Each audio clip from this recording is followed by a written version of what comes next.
Hey guys, I'm just going to do a quick video presentation on loss comms. This regulation is 91-185 out of the FAR AIM. It's stated as IFR operations, two-way radio communications failure. My name is Eric Varela, and I am finishing up my instrument rating. Hope everybody had a great semester. So, sorry about that. So, the FAR AIM 91-185 General, unless otherwise authorized by ATC, each pilot who has two-way radio communications failure when operating under instrument flight rules shall comply with the rules of this section. So, that's just the general definition of loss comms. And this occurs, or this is applicable for instrument flight rules. Instrument flight rules conditions are as followed. The regulations define weather for flight conditions for IFR, which is instrument flight rules, in terms of certain values for ceilings and visibility.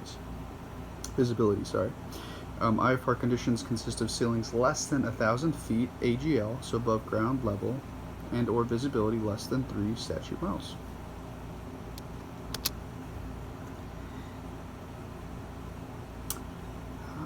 Alright, so for IFR conditions stated in the previous slide prevail, if these conditions prevail, then the following action should be taken. We must fly the correct route according to the FAA regulations 91-185 Charlie, and that's number 1. Altitude flown according to 91-185 Charlie 2. And fly according to the clearance limit given according to the FAA regulation 91-185 Charlie 3. An acronym to help us remember this, so it's AV, it's actually AVF, MEA.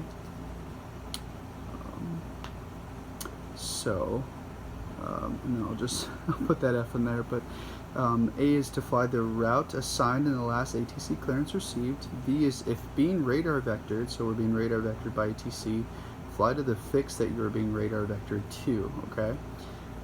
E is in the absence of an assigned route, fly the route that ATC has advised, may be expected.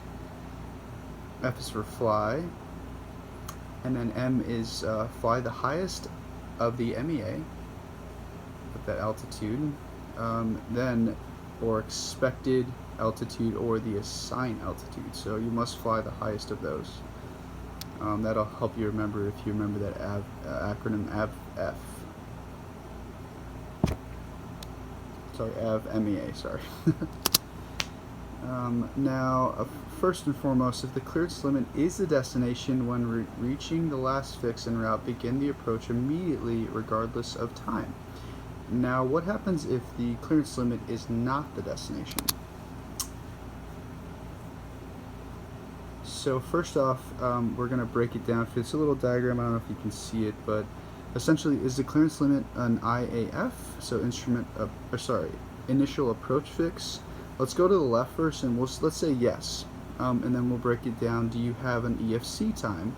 Let's go ahead and say yes. So if the clearance limit is initial approach fix, and you do have an EFC time, so leave the fix and begin approach at EFC. If you don't have an EFC time and the clearance limit is an initial approach fix, you leave the fix at ETA or later and begin approach. Okay, let's say you don't have an EFC time allocated by ATC, but the clearance limit is still initial approach fix. Or we're saying, if the clearance limit is not an initial approach fix, and let's say we do have an EFC time, you leave at the EFC, proceed to the initial approach fix, and begin approach.